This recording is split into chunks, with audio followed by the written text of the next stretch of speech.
সামাজিক মাধ্যমে লাইভ আত্মঘাতী কন্টেন্ট ক্রিয়েটার বিবাহ বহির্ভূত সম্পর্কের জেরে আত্মহত্যা যুবকের। লাইভ ভিডিও করে ওই যুবক আত্মহত্যা করেন।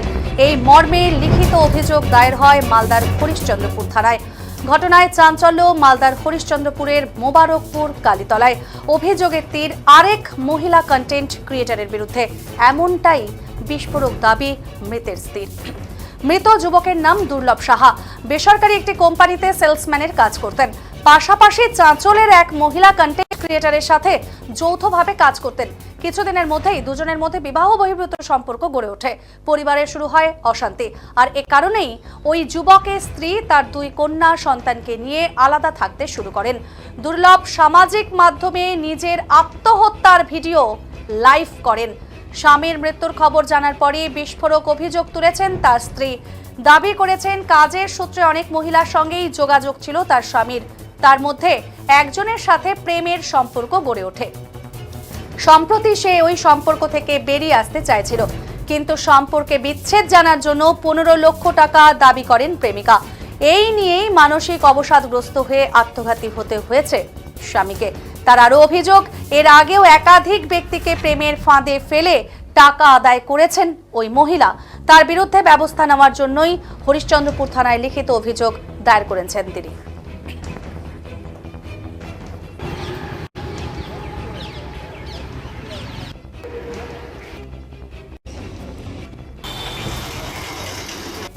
অভিযোগ হচ্ছে যে আমার হাজব্যান্ড দুর্লভ সাহা, ঠিক আছে, ওর স্ত্রী আমি।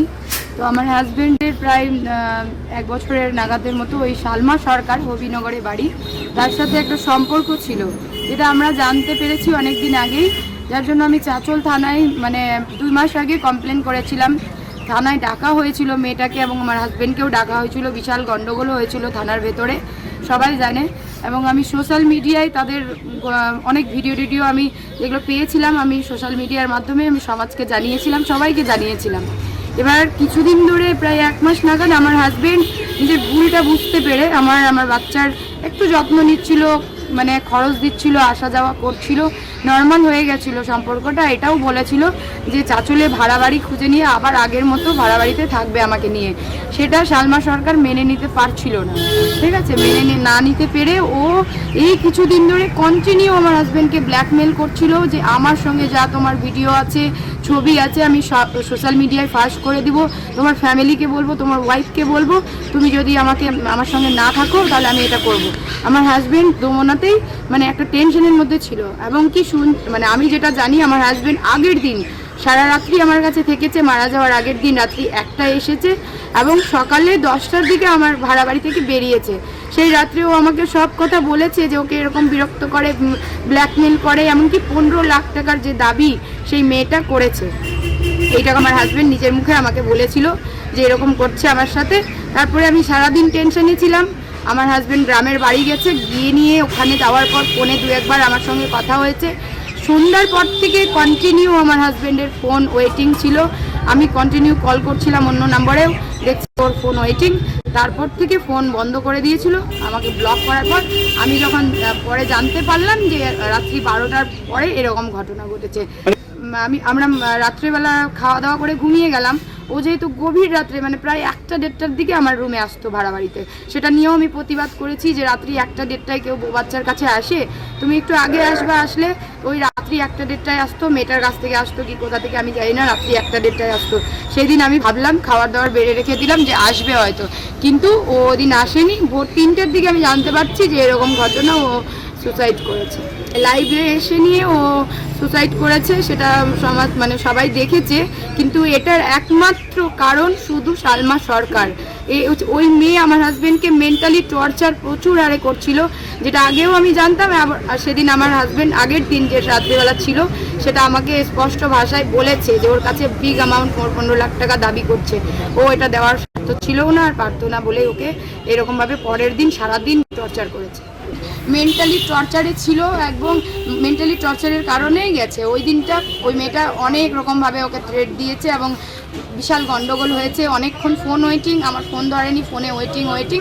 তারপরে রাত্রিবেলা আমি খাওয়া দাওয়া করে ঘুমিয়ে গেলাম, জানি যে 1-1:30টায় আসে, রাত্রেবেলা হয়তো আসবে, খাবার ওরকমই টেবিলে রাখা থাকলো, কিন্তু ওই দিনটা আসলো না। ভোর 3টার দিকে আমি শুনছি যে ও সুসাইড করেছে।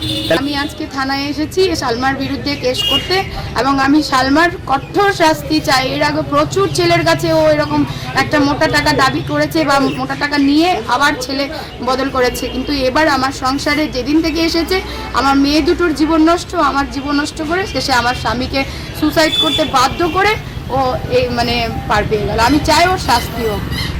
কি হয়েছিল, কেন আত্মহত্যা করলো? ওর তো বহুদিন ধরে দেখছি দাম্পত্য জীবনের কলহ, সেটা নিয়ে একরকম বিচার সালিশ এটা ওটা হয়েছে, থানাতে হয়েছে। সম্পূর্ণ বাড়ির লোককে আবার বউটা আবার সম্পূর্ণ বাড়ির লোককে জেঠু তো বোন সবাইকে আসামিও করা হয়েছিল। সেই নিয়ে আবার থানাতে বসে একটা সেটেলমেন্টও হয়েছিল, কিছু টাকা দিয়ে সেটেলমেন্ট হয়েছিল, কিন্তু দেখা যাচ্ছে যে ওর দুটো বাচ্চা ছিল, বাড়ি থেকে চাইছিল, মানে দুর্লভ চাইছিল যে ওই বাচ্চা দুটার নামে টাকা করবে, ডিপোজিট করে দেবে, কিন্তু সেই মহিলা বলছে যে না, আমি বলে নমিনি থাকবো, আমার নামেই করতে হবে।